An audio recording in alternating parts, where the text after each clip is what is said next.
فرق مش عارفه ايه هو، بس اللي عارفه اكيد هيقول لنا في الكومنتات. البطاطس دي جبتها كيلو ب5 جنيه، والله العظيم، في حين ان البطاطس سعرها وصل ل 15 جنيه، ولو في منطقه راقيه شويه هيوصل ل 18 و17 جنيه.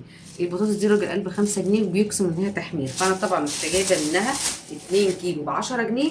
قلت اجرب لو ما طلعتش تحميل اعملها مطبوخه او اسلقها ايا كان يعني. دي ب5 جنيه، عشان في ناس بتقول ما فيش بطاطس ب5 جنيه، هو فيه بس الله اعلم هي تحمير ولا لا. ونفس الحكايه جبت البطاطس دي الكيلو ب 10 جنيه عشان دي الرفيعه، دي هي نفسهم 15 جنيه واكبر شويه يعني. بصوا حجم دي ام 5 ودي ام 10 اهي. ودي تحمير انا عارفاها بعرفها من شكلها يعني. جبت دول ب 30 جنيه ودول ب 10 جنيه، دول 2 كيلو ودول 3 كيلو. هتفرق ايه؟ هتفرق بقى اكيد في الجوده في الدرجه ايا كان، بس هو في الاخر فيه.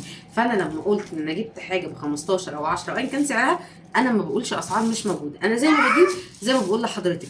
الجوده بقى كلنا بيقع في طريقنا جوده كويسه وجوده رديئه او متوسطه ايا كان. فكل اللي عليك ان انت هتحاولي وهتسعي وهتجربي. انا عن نفسي بجرب اكلات، بجرب خضار، بجرب اصناف كتير، ومش لازم يبقى اكل بس، ممكن اجرب حاجه نازله جديده عادي يعني.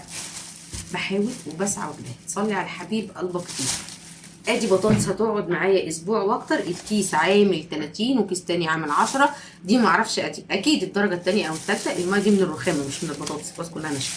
ودي اكيد الدرجه الاولى بس البطاطس الاصغر في الحجم. دي هي دي ب5 ودي ب10. صلي على الحبيب قلبك كتير. جربي وقولي، اللي يعرف الفرق ما بين الاتنين دول يقول لنا في الكومنتات.